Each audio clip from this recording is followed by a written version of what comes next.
సొగసరి వారి grand sari exhibition factory prices కే mega sale weavers prices కే అందుబాటులోకి తీసుకొస్తున్నారు.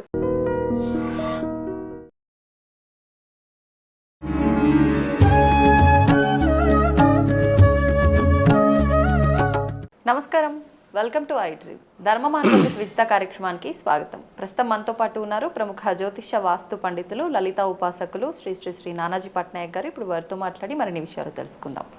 నమస్కారం అండి. శ్రీమాత్రే నమః. మీరు చాలా సందర్భాల్లో చెప్పడం జరిగింది, అంటే ఎక్కువగా మీరు లలిత అమ్మవారి ఆరాధన చేస్తుంటారు కాబట్టి ఏదైనా ఇబ్బంది వచ్చే ముందుగానే అమ్మవారు స్వప్నంలో తెలియజేస్తుంది అని చెప్పడం జరిగింది. తర్వాత ఆ సమస్య వచ్చినప్పుడు నువ్వు ఏ రకంగా దాన్ని సాల్వ్ చేసుకోవాలి, ఆ పరిష్కారం కూడా అమ్మవారే తెలియజేస్తుంది, అంటే ఒక సమాధానం ఇస్తుంది అని చెప్పి కూడా మీరు చెప్పడం జరిగింది. ఏ రకంగా అసలు నిజంగా స్వప్నంలో అనంటే కళని కలగానే వదిలేస్తాం కానీ దాన్ని నమ్మటం అనేది చాలా తక్కువగా ఉంటుంది. మరి ఎలా నమ్మొచ్చు అంటారు? ఉపాసనా మార్గము అనుష్ఠానం చేసేవారికి నాకనే కాదు, ఎవరికైనా, మీకు ఈ కెమెరామెన్ ఎవరికైనా వస్తుందండి. అందరూ ఒకటే భగవంతుడి దృష్టిలో.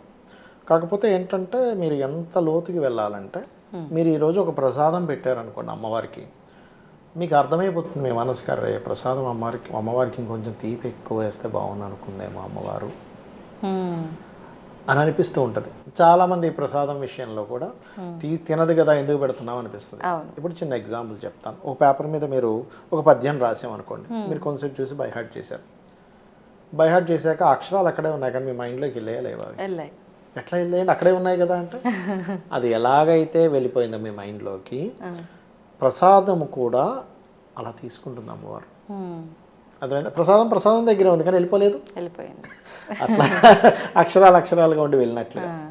అలా మనము అంటే ఒక ఉపాసన చేసినప్పుడు ఆ ఉపాసన ఏ స్టేజ్లో ఉండాలంటే, మీకు ప్రతిదీ అమ్మవారు చెప్పాలి అంటే, ఒక తల్లి బిడ్డ గురించి ఎలా ఆలోచిస్తుందో. ఇప్పుడు మీరు ఇక్కడ ఉన్నారు, మీ పిల్లలు ఏదో కాలేజీకి వెళ్ళొచ్చో లేకపోతే స్కూల్కి వెళ్ళొచ్చో, మధ్యాహ్నం 3:30కి ఇంటికి వచ్చాక వాడు తిన్నాడా లేదా, అమ్మాయి తిన్నాదా లేదా, అబ్బాయి తిన్నాడా లేదా అని మీకు ఒక ఆలోచన ఉంటుంది.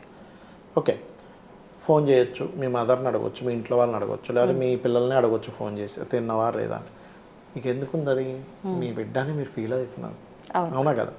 అలాగే ప్రతి జీవుడు కూడా ఉపాసనా మార్గంలో అనుష్ఠానంలో ఆ స్టేజ్కి వెళ్ళగలగాలి. అప్పుడు ఏమైపోతుందంటే, మీరు చేసే ప్రతి పనిలో కూడా అయ్యో అమ్మవారు ఈ పని చేస్తుంటే తనకు నచ్చదు, నేను చేయను.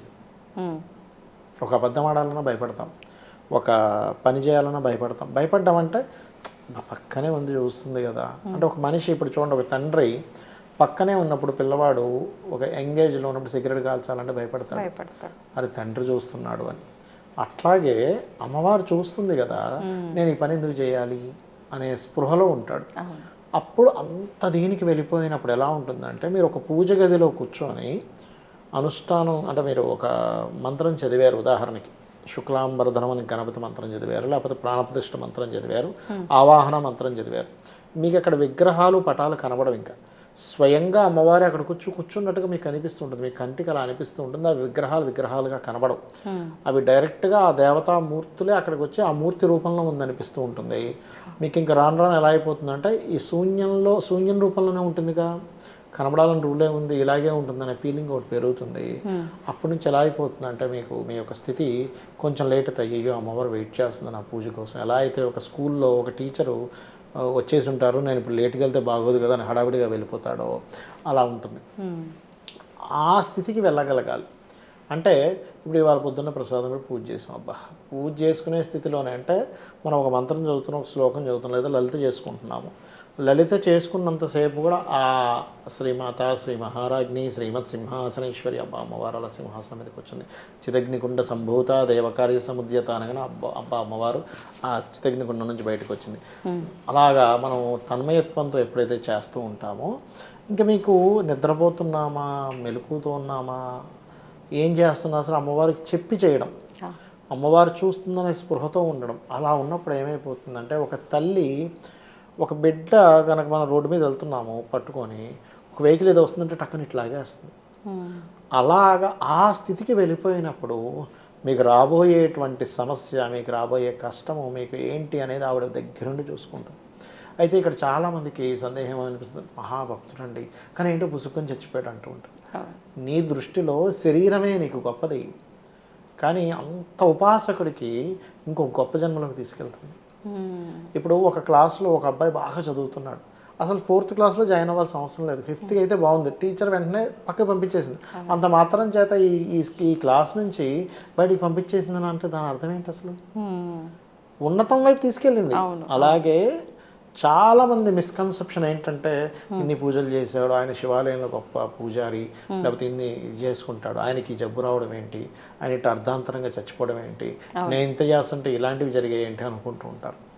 ఇక్కడ ఏంటంటే నీ యొక్క మైండ్కి అందినటువంటిది కేవలం ఈ భూమి మీద ఇక్కడ అనుభవిస్తున్నటువంటి భోగాలు ఏవైతే ఉన్నాయో ఇదే గొప్ప అనుకుంటున్నావు, కానీ ఇవి గొప్ప కాదు అని మనకి శ్రీకృష్ణ పరమాత్మ కూడా చెప్పాడు. గురువులని, తండ్రులని, మేనమామలని, సహోదరులని వీళ్ళందరినీ చూసి హృదయము ద్రవించి నకాంక్షే విజయం కృష్ణ, నాకు విజయం వద్దు, రాజ్యం వద్దు, ఏమొద్దు, నేను అడుక్కుది ఏంటంటే అరే బాబు నీ ధర్మం నువ్వు చెయ్యి. అట్లాగే ఏంటంటే మనం ఎందుకు పూజిస్తున్నాం, ఒక తల్లి తండ్రిని మనం ఎందుకు గౌరవిస్తాం, వాళ్ళన్నీ చూసుకుంటున్నారు. ఒక గురువుని ఎందుకు గౌరవిస్తాం, నాకు విద్య వచ్చింది. అలాగే ఒక అన్నదమ్మున్నో లేకపోతే ఏదో ప్రేమిస్తాం, లేకపోతే ఒక భర్త, లేకపోతే భార్య, లేకపోతే పిల్లలు, మన అనే ఫీలింగ్తో, వీళ్ళందరూ చూసుకుంటున్నారనే ఫీలింగ్తో, మన వాళ్ళనే ఫీలింగ్తో. మరి ఈ విశ్వాన్ని మొత్తం నడుపుతున్నటువంటి ఆ యొక్క అమ్మవారిని మనం ఏ దృష్టితో చూడాలి? ఎంతసేపు కామ్యం కామ్యం కామ్యం అంటే మనకేం కావాలో కోరికనే కాదు. కోరిక వస్తుందండి, ఎప్పుడు తీరుతుందంటే మీరు మొదట్లో ఎప్పుడైనా ఎవరైనా పూజ చేసేటప్పుడు చాలామంది అంటుంటారు ఏంటోనండి అన్ని అమ్మవారే ఇస్తుంది అంటారు, మళ్ళీ ఏ కోరిక లేకుండా పూజ చేయాలంటారు. ఒకటే గుర్తుపెట్టుకోండి, ముందు ఏ కామ్యం లేకుండా చేయాలి. మీరు చేయగా ఒక స్టేజ్కి మీరు ఏమి అడగాల్సిన స్థితిలోకి వెళ్ళరు, మీరు అడగకుండానే అన్నీ వస్తాయి. ఇప్పుడు చిన్న ఎగ్జాంపుల్, ఇప్పుడు మీరు ఉన్నారు ఈ iDream సంస్థలో, మిమ్మల్ని సడన్గా ఎవరో ఈరోజే పరిచయమైన ఒక అమ్మాయి విజిత దగ్గర నాకు 3 లక్షలు కావాలంటే మీకు ఇస్తారా, మీరు ఇస్తారా? ఎవరు అసలు, నీ ముక్కు తెలియదు, మొహం తెలియదు, ఎలాంటిలో తెలియదు, ఎందుకు ఇస్తా అంటారు. అదే ఒక 1 year 2 years జర్నీ జరిగింది, మీరు మంచి ఫ్రెండ్, ఆ అమ్మాయి కూడా చాలా ధర్మంగా ఉంది, ఎక్కడా కూడా మీ దగ్గర ఒక మాట పక్కన ఒక మాట చెప్పదు, చాలా జెన్యూన్ పర్సన్. మీకు సడన్గా ఇందులోనూ డబ్బులు కలిసి వచ్చాయి, ఆవిడకి ఆ ప్రాబ్లం ఉందని తెలిసింది, 1 లక్ష ఇవ్వాలనిపించింది, అప్పుడు ఇస్తారా ఇవ్వరా? ఇస్తాం. ఎందుకు ఇస్తారంటే మీరు ఆ జెన్యూనిటీ చూశారు, సిస్టమ్ చూశారు. మీకు ఫ్రెండ్ ఒక 2-3 ఏళ్ళ నుంచి అప్పుడు ఇస్తారంటే వచ్చిన రోజు అడిగితే ఏమిటి రా బాబు అనుకుంటారు కదా. అలాగే అందరూ చేసే మిస్టేక్ ఏంటంటే మనం పూజ చేసిన రోజు నుంచి నాకు అన్నీ కలిసి వచ్చేసేయాలి. అసలు వెళ్ళాం ఏమిటి, ఈ టెంపుల్కి వెళ్ళాం మనకేంటి ఇంకా రాలేదేంటి, ఈ హోమం చేసాం ఇంకా రాలేదేంటి అని ఆలోచిస్తూ ఉంటారు. అలా ఉన్నంతసేపు భగవంతుడు కల్లో కూడా రాడు ఆఖరికి. అలా కాకుండా ఇలా ఉండగలిగితే మన స్వప్నంలోకి వచ్చి మనం చేసే కనిపిస్తాడండి, డైరెక్ట్ కనబడతాడు. గజ్జల సప్పుడు వస్తుంది కొంతమందికి, ఉపాసనలో జపంలో కూర్చున్న ప్రతిసారి గజ్జల సప్పుడు వస్తుంది కొంతమందికి.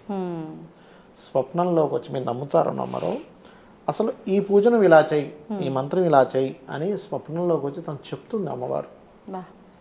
ఈ మంత్రం చేయి, ఈ మంత్రం కాదు, దీనికి ఈ బీజాక్షరం కలిపి చేయి అని చెప్తుంది. అలా చాలామంది, కొన్ని 100,000 మందికి చెప్పింది. కాకపోతే అందరూ బయటికి చెప్పుకోరు, కొంతమంది చెప్పుకుంటే అనవసరంగా ఇది పోతుందని చెప్పుకోరు. ఇంకోటి ఏంటంటే మనం చేసే పూజా విధానము, మన మంత్రము ఎవ్వరికీ చెప్పకూడదని చెప్తుంది. మనం వేసే ముద్రలు ఎవ్వరికీ చెప్పకూడదు, గోప్యంగా చేసుకోవాలి. అంతేగాని అందరికీ చేసేసి నేను పలానా ఈరోజు ఈ నైవేద్యం పెడతా, ఆ రోజు ఆ నైవేద్యం పెడతా అని చెప్పకూడదు. ఎందుకంటే ఇప్పుడు మీరు ఉన్నారు, ఉదాహరణకి మీరు ఒక స్నేహితుల ఇంటికి వెళ్ళారు, ఒక ఆవిడ ఉంది ఎవరో, ఇంటికి వెళ్ళినప్పుడు వెళ్ళి వస్తున్నారు, ఆవిడ ఏదో పాపం టిఫిన్ పెడుతుంది, లేకపోతే మీకు ఏదో సమోసా పెట్టిందో టీ ఇచ్చిందో, ఆవిడ అందరికీ నేను విజిత వస్తే నేను పెట్టినాను తెలుసా అని అందరూ చెప్తాను. ఇచ్చి ఏంద్రా ఇది ఎక్కడ కొడవరా, ఆవిడ దగ్గరికి పోతే అన్నీ చెప్పుకుంటుందా నాకు పెట్టినా అనుకుంటారా అనుకోరా? అలా కాబట్టి చెప్పుకోకూడదు. అలా కనుక ఎవరైతే భక్తి, శ్రద్ధ, భావన, ఎందుకంటే నేను దీని మీద ఒక రీసెర్చ్ చేసినప్పుడు చాలామందికి ఏంటంటే అసలు నేను పూజ చేసినప్పుడు కూర్చున్నప్పుడు నిజంగానే ఎక్కడ వస్తుందిలే, అంత సీన్ లేదు, మనం పిలవంగానే వస్తుందా అనుకుంటారు. వస్తుంది. ఎందుకంటే రాక్షసులు పిలిస్తేనే వచ్చిందే, బ్రహ్మగారు, శివుడు వచ్చిండు, అవునా కదా? అంటే ఏంటి, నువ్వు జెన్యూన్గా చేసేది నమ్మకంతో పరమాత్మ ఉన్నాడు అని చెప్పి చేసినప్పుడు రాక్షసుడు పిలిచినా వచ్చాడు. మనం మనుషులం, ఎందుకు రాడు? కాకపోతే మనం నమ్మకంతో చేయట్లేదు, జెన్యున్గా చేయట్లేదు, నిరంతరం చేయట్లేదు. అలా చేస్తే ఆ యొక్క శక్తి ఏదైతే ఉందో, ఈ బీజాక్షర రూపంలో ఉండేటువంటి శక్తి ఒక రూపం దాల్చి మీకు కనబడుతుంది, స్వప్నంలోకి వస్తుంది, మిమ్మల్ని ఒక తల్లిలా కాపాడుతూ ఉంటుంది. ధన్యవాదాలు. శ్రీమాత్రే నమః. And for more videos, Please subscribe to iDream channel. Subscribe to iDream Media. Please subscribe to iDream. Please subscribe to iDream. Please subscribe iDream. And please subscribe to iDream. For more videos, subscribe to iDream. please like, share and subscribe to the channel. Congratulations, iDream. Subscribe to iDream. Subscribe to iDream. So subscribe to iDream Media. iDream ki iDream team andarki huge congratulations. Please subscribe iDream Media. Please subscribe to iDream. Subscribe iDream. Please subscribe to iDream. iDream అంటే నా కళల ఛానల్ను subscribe చేసుకున్న నోరు తిరుగుతలేదు, మీరైతే గంట గుర్తు కొట్టండి. For more such videos, please subscribe to iDream. Subscribe to iDream. Please subscribe to iDream. Please subscribe iDream Media. Please do subscribe to iDream. Please subscribe to iDream Media. For best entertainment and information, please subscribe iDream. And don't forget to subscribe to iDream.